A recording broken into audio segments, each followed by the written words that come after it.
এবং তার এই মিশনকে চিরদিনের জন্য স্তব্ধ করে দেওয়া হবে। দারুন নদওয়ার বৈঠক, সিদ্ধান্ত হলো মুহাম্মদকে হত্যার পরিকল্পনা।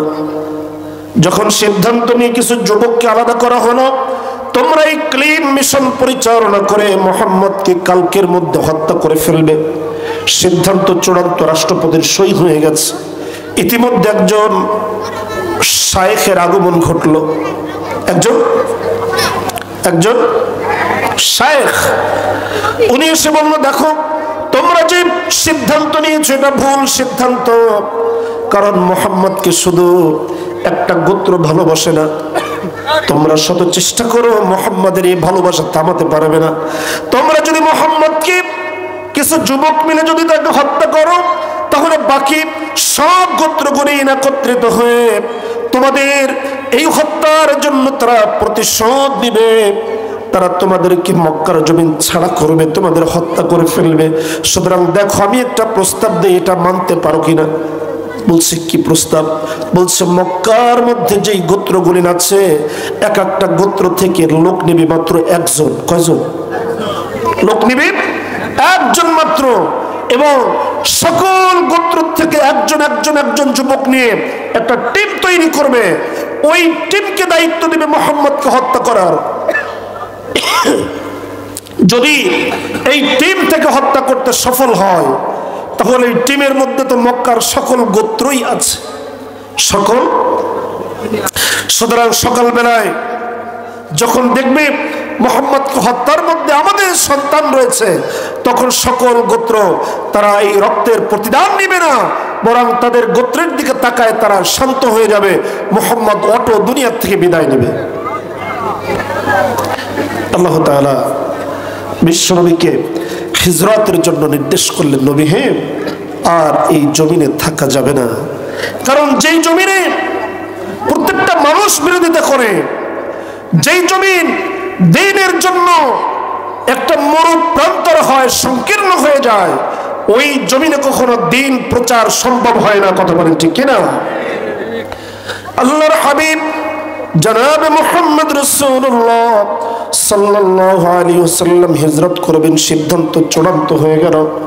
আল্লাহর হাবিব যখন হিজরত করবেন, ওই দিন রাত্রে আল্লাহর হাবিব আলী রাদিয়াল্লাহু তাআলা আনহুকে ডাকলেন এবং বিশ্বনবী বললেন, দেখো, যারা আমাকে মারার জন্য এসেছে তাদের অনেকের অর্থ সম্পদ আমার কাছে এখনো জমা আছে।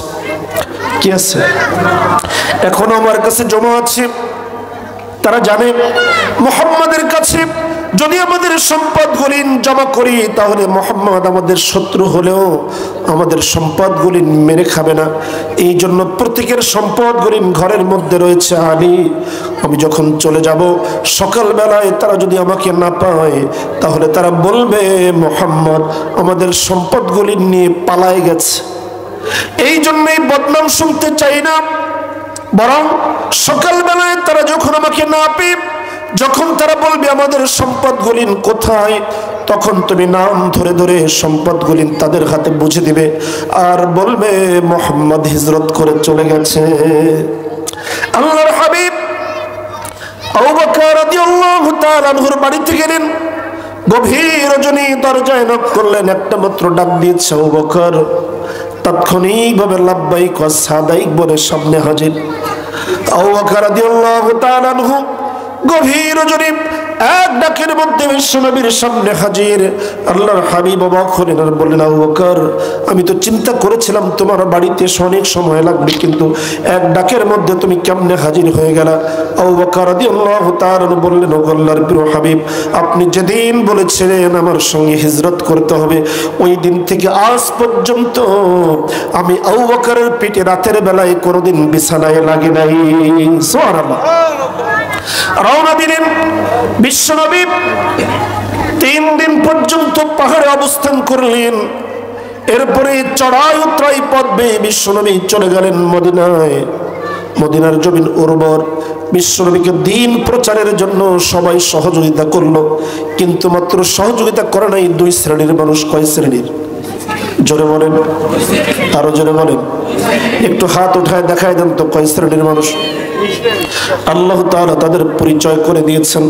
আল্লাহ তাআলা বলছেন, وقال الذين كفروا لا تسمعوا لهذا القرآن والغوا فيه لعلكم تغلبون।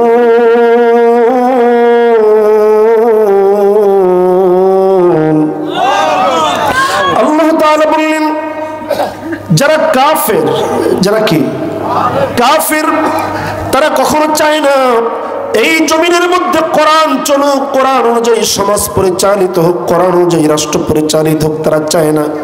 তার কারণ হলো, যদি সমাজ কোরআন অনুযায়ী যদি সমাজ পরিচালিত হয়, তাহলে তাদের রমরম ব্যবসা চিরদিনের জন্য বন্ধ হয়ে যাবে। আমাদের দেশে কিছু মানুষ আছে দেখবেন, যারা নামধারী জ্ঞান পাপী বলে আমি তাদের মনে হয় মুসলমানের বাচ্চা, কিন্তু স্পষ্ট ঘোষণা দেয়, আমরা কোরআন অনুযায়ী পার্লামেন্ট চালাতে চাই না। আছে না নাই? আরো জোরে বলেন। ঘোষণা দেয়, আমরা যদি ক্ষমতায় আসি তাহলে মানব রচিত আইন দিয়ে সমাজ চলবে, আল্লাহ প্রদত্ত আইন দিয়ে আমরা সমাজ চালাতে চাই না। আছে না? এরা নামাজও পড়ে, এরা জানাজায়ও যায়, আলেমদের দরবারেও যায়, মাথায় টুপিও দেয়, মাঝে মাঝে পাঞ্জাবিও পরে, সিজন আসলে হজও করে, জাকাতও দেয়, কিন্তু রাষ্ট্রীয়ভাবে কোরআন বাংলার জমিনে প্রতিষ্ঠিত হোক এটা চায় না। আল্লাহ তাআলা বললেন, তারা হলো কাফের। তারা কি? আরো জোরে বলেন। এরা হলো কাফের, কারণ তারা চায় যদি বাংলার জমিন কোরআন অনুযায়ী পরিচালিত হয়, তাহলে তাদের দীর্ঘদিনের স্বপ্ন মুহূর্তের মধ্যে সব ভেঙে চুরমার হয়ে যাবে। কথা বলেন ঠিক কিনা? এই জন্য আমি আপনাদের পায়ে ধরে বলি, আমি আপনাদের শত্রু না। আল্লাহ তাআলা যখন বলেছেন, যেই মানুষগুলি কোরআন অনুযায়ী ব্যক্তি জীবন, সামাজিক জীবন, রাষ্ট্রীয় জীবন এবং পারিবারিক জীবন চলুক, এটা যারা চায় না, এই মানুষগুলি কাফের। পৃথিবীর আর কোন ইমাম কি আছে তারা মুসলমান বানাবে? জোরে বলেন। কারণ আল্লাহ যেটার পরিচয় করে দিয়েছেন, এটা হলো কাফের। পৃথিবীর মানুষ তাকে যদিও মুমিন বলে, এর জানাজা নামাজ যদি হয়, তারপরও আল্লাহর দোয়ার এইটা কি? আরো জোরে বলেন আল্লাহ। এই জন্য ভাইরা, প্রকাশ্য ময়দানে কোরআনের বিপক্ষে কথা বলিয়েন না। আপনি যদি বলেন কোরআন অনুযায়ী রাষ্ট্র চলবে না, কোরআন অনুযায়ী সংবিধান তৈরি হবে না, কোরআন অনুযায়ী বাংলাদেশে পার্লামেন্ট চলবে না, আপনি কোরআনের প্রায় 903টি আয়াতকে অস্বীকার করেছেন। কয়টি? কথা বলেন। 903টি আয়াতকে আপনি অস্বীকার করে ফেলেছেন। অথচ যে ব্যক্তি একটা আয়াতকে অস্বীকার করে, তাকে নিজে ইসলামের একজন মানুষ হিসেবে, একজন মুসলমান হিসেবে দাবি করা কোনো হক তার নাই। এই জন্য যদি ভুল কর্মে বলে থাকেন, জাতির কাছে তওবা করেন, ক্ষমা চান যে আমি এটা ভুল বলেছি, আসলে আমার এটা বলা ঠিক হয় নাই। কথা বলেন। আর যদি আপনার ভুল আপনি স্বীকার না করেন জাতির কাছে, তাহলে জাতি ধরে নেবে হয় আপনি কাফির, না হয় ভারতের দালাল। কথা বলেন ঠিক কিনা? তারা চেয়েছিল বাংলার জমিন থেকে কোরআনকে, পৃথিবীর মুখ থেকে বাংলার এই জমিন থেকে কোরআনকে চিরদিনের জন্য নির্বাপিত করতে দীর্ঘ 16টি বছর তারা রাষ্ট্রীয় এবং আন্তর্জাতিক সকল শক্তি ব্যবহার করে বাংলার জমিন থেকে কোরআনকে উৎখাত করা সম্ভব হয় নাই। কথা বলেন ঠিক কিনা? সুতরাং আপনারা এটা ভুলে যান, আপনাদের দ্বারা এটা সম্ভব আরো জোরে বলেন, সম্ভব হবে না। কারণ আল্লাহ তাআলা নিজেই বলেছেন, ইন্না নাহনু নাযালনা যিকরা ওয়া ইন্না লাহু লাহাফিজুন।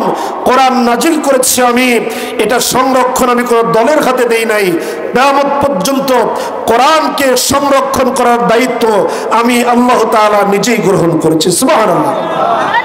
সুতরাং আল্লাহ যেটার দায়িত্ব নেয়, এইটা আপনার মতো সামসিকার বাদুর মার্কা মানুষ আর মানব রচিত আইন দিয়ে আল্লাহর কোন বিধানকে বাংলার জমিন থেকে উৎখাত করা যাবে না। কথা বলেন ঠিক কিনা?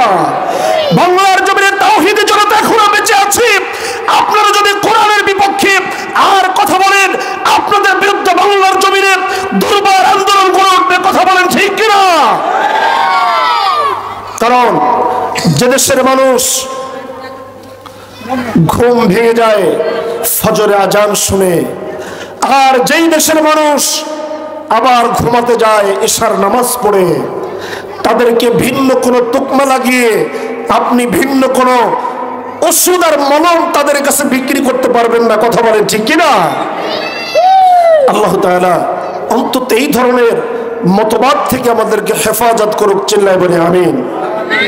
তাহলে কোরআন রাষ্ট্রভাবে ক্ষমতায় আসুক, এটা চায় না কয় শ্রেণীর মানুষ? জোরে বলেন। তার প্রথমটা কি? বিশ্বাস হয়? বলা যাবে কাফের না ভয় পাবেন? ভয় পাবেন। আল্লাহ যেটাকে কাফের হিসেবে